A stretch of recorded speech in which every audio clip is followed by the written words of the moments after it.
আসসালামু আলাইকুম। সবাইকে স্বাগতম আমার চ্যানেলে।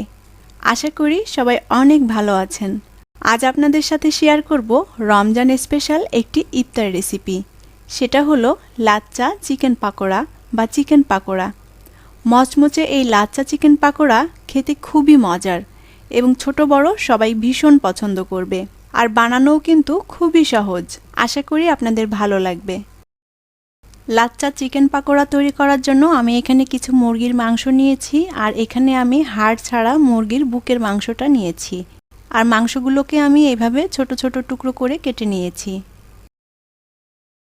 এখন মাংসের মধ্যে দিয়ে দিব হাফ চা চামচ মৌরি আর গোলমরিচ গুঁড়া, আর দিয়ে দিব হাফ চা চামচ ভাজা জিরা গুঁড়া, হাফ চা চামচ দিয়ে দিব শুকনা মরিচ গুঁড়া, হাফ চা চামচ হলুদ গুঁড়া।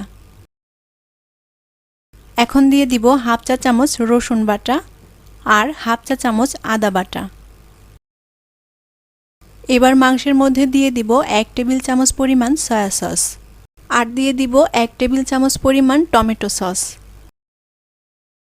এখন দিয়ে দিব স্বাদমতো লবণ, আর লবণের পরিমাণটা অবশ্যই একটু বুঝে দিতে হবে, যেহেতু আমি এখানে সয়া সস ব্যবহার করেছি, সয়া সসেও লবণ আছে, তাই লবণটা দেওয়ার সময় অবশ্যই একটু বুঝে লবণটা অ্যাড করতে হবে। এবার মাংসের মধ্যে দিয়ে দিব 1.5 টেবিল চামচ পরিমাণ কর্নফ্লাওয়ার। এখন হাত দিয়ে মাংসটাকে সব মশলার সাথে ভালো করে মেখে নিতে হবে। আর এই পাকোড়াটা আপনারা মুরগির মাংসের পরিবর্তে গরুর মাংস দিয়েও করতে পারেন, আবার চিংড়ি মাছ দিয়েও কিন্তু এই পাকোড়াটা একই রেসিপি ফলো করে এইভাবে তৈরি করা যাবে।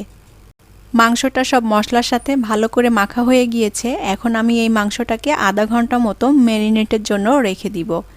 এতে করে মাংসের মধ্যে সব মশলাটা খুব ভালো করে মিশে যাবে। আমি এখানে বড় সাইজের 2টা আলু এইভাবে লম্বা চিকন চিকন করে কেটে নিয়েছি। আর আলুগুলো খুব ভালো করে ধুয়ে পানিটা একেবারে ঝরিয়ে নিতে হবে। আমি আলুগুলো বটি দিয়ে এভাবে লম্বা করে কেটে নিয়েছি, আপনারা চাইলে গ্রেটার দিয়েও কেটে নিতে পারেন। এখন আলুর মধ্যে দিয়ে দিব স্বাদমতো লবণ। আর এখানে লবণটা অবশ্যই একটু বুঝে দিতে হবে, যেহেতু আমি মাংসটা ম্যারিনেট করার সময় লবণ ব্যবহার করেছি, তাই আলুর মধ্যেও লবণটা একটু বুঝে দিতে হবে। তা না হলে লবণটা যদি বেশি হয়ে যায় তাহলে পাকোড়াগুলো খাওয়া যাবে না।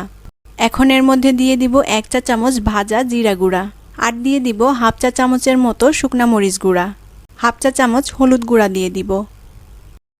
এখন আলুর মধ্যে দিয়ে দিব কর্নফ্লাওয়ার। আমি এখানে 4 টেবিল চামচ পরিমাণ কর্নফ্লাওয়ার আলুর মধ্যে দিয়ে দিব। তবে আলুটা মাখার সময় কর্নফ্লাওয়ারটা আরও একটু লাগতে পারে, যদি লাগে তাহলে অল্প অল্প করে অ্যাড করে দিব। এখন হাত দিয়ে খুব ভালো করে সব কিছু আলুর সাথে মেখে নিতে হবে।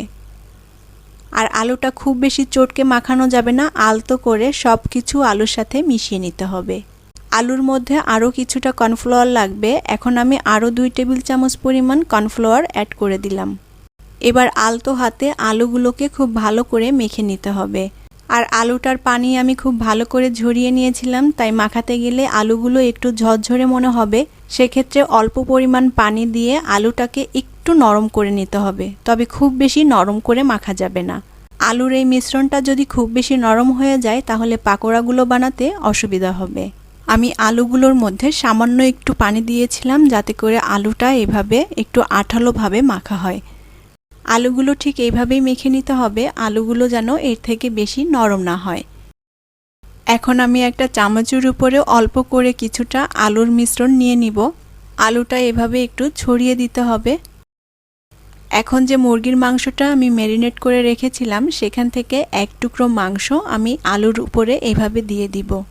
আলুর ঠিক মাঝ বরাবর মাংসের টুকরোটা বসিয়ে দিতে হবে। এখন আরও অল্প কিছু পরিমাণ আলু নিয়ে এইভাবে মাংসের টুকরোর উপর আলুটাকে ছড়িয়ে দিতে হবে। আর মাংসের টুকরোটা আলু দিয়ে ভালোভাবে ঢেকে দিতে হবে, যাতে মাংসটা বাইরে বের হয়ে না আসে।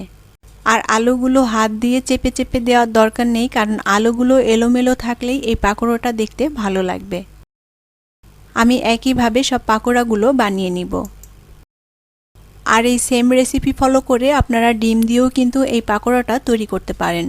ডিম দিয়েও এই পাকোড়াটা খেতে ভীষণ ভালো লাগে। আবারও কিছুটা আলু নিয়ে তার উপরে একটা মাংসের টুকরো বসিয়ে দিলাম। আর মাংসের টুকরোর উপরে আবারও একটু আলু দিয়ে মাংসের টুকরোটাকে ভালোভাবে ঢেকে দিতে হবে। আর সবগুলো পাকোড়া এভাবেই বানিয়ে নিতে হবে। আমি প্যানে পরিমাণ মতো তেল দিয়ে তেলটা গরম করে নিয়েছি। এখন একটা একটা করে চিকেন পাকোড়া আমি তেলের মধ্যে দিয়ে দিব।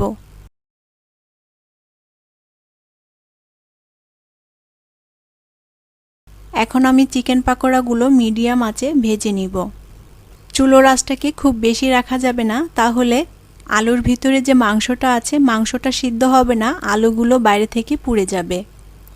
তাই মিডিয়াম আঁচে উল্টে পাল্টে পাকোড়াগুলোকে ভেজে নিতে হবে। পাকোড়াগুলোর এক পাশটা হালকা সোনালি রং হয়ে গেলে এখন এগুলোকে আমি উল্টে দিব। যেহেতু এখানে কাঁচা মাংস ব্যবহার করা হয়েছে তাই পাকোড়াগুলোকে ভালো করে উল্টে দিতে হবে আর দুপাশটাই খুব সুন্দর করে ভেজে নিতে হবে, যাতে ভিতরের মাংসটা ভালো করে সিদ্ধ হয়ে যায়। আমি সব পাকোড়াগুলোকে উল্টে দিয়েছি, এখন দুপাশটাই সুন্দর একটা গোল্ডেন কালার করে ভেজে নিব। চিকেন পাকোড়াগুলো ভাজা হয়ে গিয়েছে, আমি দুপাশটাই গোল্ডেন কালার করে ভেজে নিয়েছি। এখন পাকোড়াগুলো তেল ঝরিয়ে উঠিয়ে নিব। আর বাকি যে পাকোড়াগুলো আছে আমি ঠিক একইভাবে সেগুলোকেও ভেজে নিব। মচমচে এই লাচ্চা চিকেন পাকোড়া টমেটো সস কিংবা চিলি সসের সাথে খেতে ভীষণ ভালো লাগবে। ইফতারে বা বিকালের নাস্তায় এটি আপনারা তৈরি করে নিতে পারেন। সবাই খেতে ভীষণ পছন্দ করবে আর এটি খেতে কিন্তু খুবই মজার এবং টেস্টি। আপনারাও বাসায় এটি তৈরি করবেন আর কেমন লাগলো অবশ্যই কমেন্ট করে জানাবেন। আর আমার আজকের রেসিপি যদি আপনাদের ভালো লেগে থাকে তাহলে অবশ্যই ভিডিওতে একটা লাইক দিবেন এবং ভিডিওটি শেয়ার করবেন। আর আমার চ্যানেলটি সাবস্ক্রাইব করে পাশে থাকা বেল বাটনটি প্রেস করতে একদমই ভুলবেন না। এতে করে আমি যখনই কোনো ভিডিও আপলোড করব সাথে সাথে আপনাদের কাছে নোটিফিকেশনটি পৌঁছে যাবে। পরবর্তী রেসিপি দেখার আমন্ত্রণ জানিয়ে আজ বিদায় নিচ্ছি। সবাই অনেক অনেক ভালো থাকবেন এবং আমার জন্য দোয়া করবেন। আল্লাহ হাফেজ।